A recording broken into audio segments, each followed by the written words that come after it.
Pat, you keep having these really close games where you're just a couple points away, or you keep with things. How close do you guys think you are to turning the corner? Yeah, I mean, it felt like that all year. I feel like tonight we didn't necessarily have them up by a bunch, but it felt like anytime we made a run, we just weren't able to close the gap fully. Earlier in the year, it felt like we blew some leads. Just kind of been the consistent theme for us throughout the year, finding a way to close that gap or close games down the stretch. And, we are a young group, but at the end of the day, we got to find a way to get over that hump. Coming off the Minnesota game, can you just describe the past 4 days, what the team has been like trying to respond off that? Yeah, I think that's a down game. I think that's one of those you just try to sweep under the rug. It's something that you'd like to forget. Obviously learn from a lot of those mistakes, but we didn't have the right energy for that game, and that definitely wasn't the team that we're proud to say we are. And so, I think Coach really wanted to emphasize getting back to having fun a little bit and really locking in on the details. And, I felt like we had a great week. We did a lot of the things that, we wanted to do. We just, again, weren't able to close that gap and finish a game. Think of Boo as a player and as a guy. What's it like being around him? Yeah, I've loved being around him. Him and I are wired a bit the same mentally. Really competitive kid, and someone I've enjoyed being with this whole year. He's going to have a heck of a career. He's got a great skill set, and he's got all the intangibles. I just think, he's going to continue to grow. He's got a great staff here to help him do that, and people that want to push him, and I can't say enough about him. I've enjoyed being with him. What was you doing during that stretch where he had those 51 points? It's kind of eluded him since then. I know there was an injury, but what else?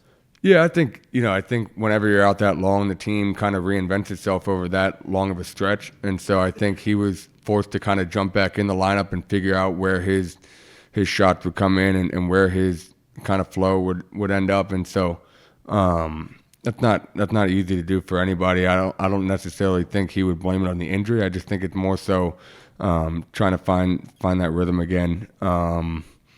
He was shooting lights out during that stretch, and so I think a bit of that is a little overdone. I think he's capable of having those kinds of games consistently. I just think finding the way to do that within the offense has been his biggest challenge getting back. But he's a heck of a scorer. He'll be able to adjust and he'll get back.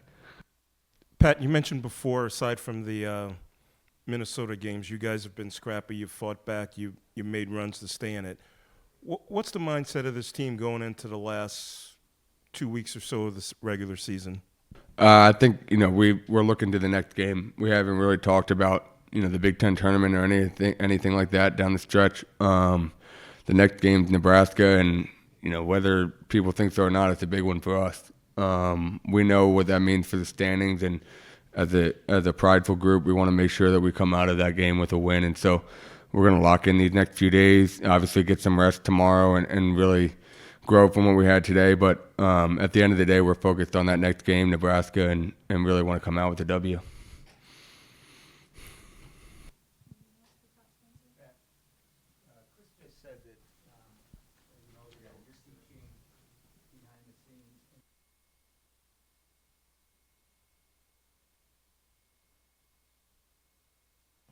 I think it's a bit innate. I think it's kind of in your nature, and I think it's it feeds off of. I think guys can feed off of it. I think it's not necessarily me teaching. I think it's more so just my being. It's just kind of who I've been my whole life competitively, and so I think when we talked, that's something he wanted me to bring into the locker room, and that's just something that I naturally have, I guess. I compete and I want to win, and so just try to bring that every day for these guys and set an example, and hopefully it carries over to some more wins next year for them. Occasionally, I think more so just some teaching points here and there, but at the end of the day, I think guys pick up on certain things, and hopefully they see the good in that and want to follow it. And we have some great practices where maybe I do start getting a little chippy and start talking, and sometimes the energy picks up a little bit there. So just trying to set the example there here from time to time, and just honestly, he just wanted me to be myself, and so hopefully I've done that and helped the program in that way.